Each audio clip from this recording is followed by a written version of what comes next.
Assalamualaikum warahmatullahi wabarakatuh. Nama saya Muhammad Azhari bin Muhammad Zaki dari SK Sungai Talam. Saya akan menunjukkan cara ikatan buku sila. Gunaannya ialah menyambung dua utas tali yang sama besar.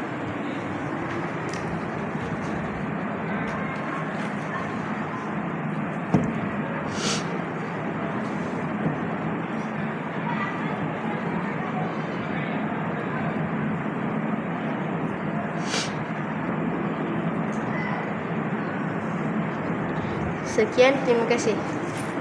Assalamualaikum warahmatullahi wabarakatuh. Saya Muhammad Afiq bin Fakhruah bin Muhammad Faizal dari sekolah SK Sungai Talam. Saya akan menunjukkan cara ikatan silah pada dua batang kayu. Ikatan ini digunakan untuk mengikat dua batang kayu silah 90 darjah.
Sekian, terima kasih.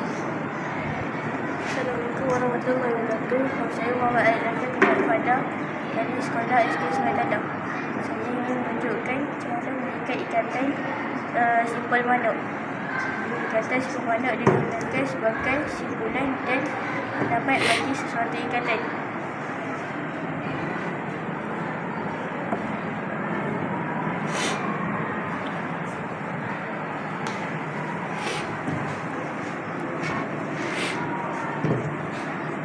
Sekian, terima kasih. Assalamualaikum warahmatullahi wabarakatuh. Nama saya Muhammad Abad Hassan bin Muhammad Aziz dari sekolah SK Sungai Talam. Saya akan tunjuk cara ikat ikatan bunga keti. Ikatan ini digunakan untuk menyambung dua tali yang berbeza atau yang basah.